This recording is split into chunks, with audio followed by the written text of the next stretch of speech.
Tetris is probably the game played by most people in the world. There is something about Tetris which is creating order out of chaos. And I think that that is a pleasure center for people.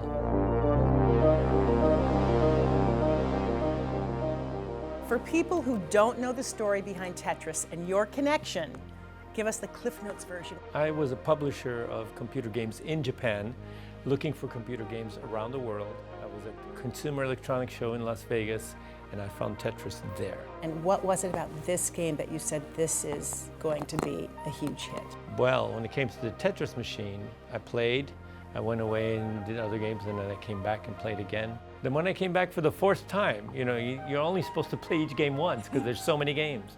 When I came back for the fourth time, I knew there was something special about this game. It was so simple, and yet it was so like, oh, I want to play more. And I was right. I still see falling blocks in my dreams.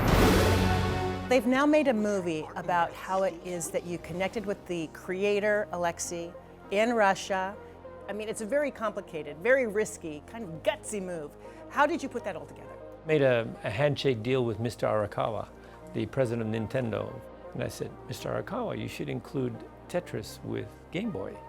And he said, well, why should I include Tetris? I've got Mario.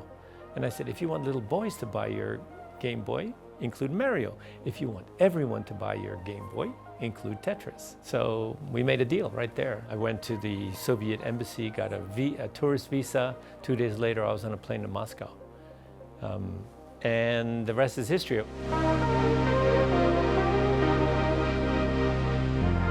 It's on 65 platforms, more than that, more than 500 million downloads. It's 35 years old plus. We just celebrated our 40th anniversary. And it's still addictive for people. How do you explain that? Most of the other games are destructive, and this game is constructive. And so I think that has a lot to do with why it appeals to women. And over half of our players are women. Did you know it would be the game changer, literally, it turned out to be? None of us did. So how does a video game developer move into this sphere of saving the world, protecting the climate and the earth? So it's 2005. I find myself in an ambulance with what I found out later was 100% blockage of the Widowmaker. There's a reason they call it a Widowmaker. Yes, 95% of the people who have this particular malady die. So I'm the lucky 5%. Incredible. That was life-changing. Oh, it was life-changing. Are you kidding me? The moment I'm supposed to die, I say, no, I'm not going. I still have stuff to do. And I decided I was going to find my missions in life. And the first mission came to me in the back of the newspaper. I said, oh, by the way, we're going to kill all the coral in the world by the end of the century. I'm going, that's crazy.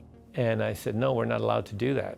That is a disaster of biblical proportions. What's causing it is carbon dioxide. So mission number one is to end the use of carbon-based fuel. Blue Planet Foundation was born out of that. Yes. And it is now part of the Blue Planet Alliance. Right. The vision is to create a world in which humanity and nature live in harmony.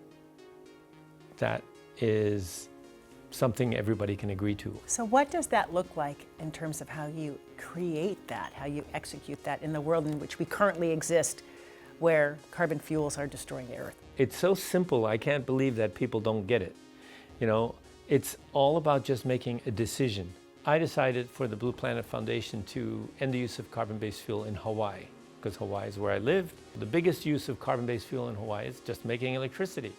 Now, Hawaii is the mecca of renewable energy. We've got the best solar. We've got trade winds, which means we have 95% of the time the wind is steadily blowing from the same direction. And we have geothermal. We have volcanoes. I mean, this is like boundless energy under the Big Island. Our big success was in 2015 when we passed a mandate. Hawaii was the first state to have a mandate of 100% renewable energy, in our case by 2045. Hawaii's at 36% today. 36%? Renewable energy. Incredible. And other states have followed suit? California came up with 100% by 2045. Washington State soon followed with 100% by 2040 because you guys don't like to lose to Anyone? California, Especially. especially California.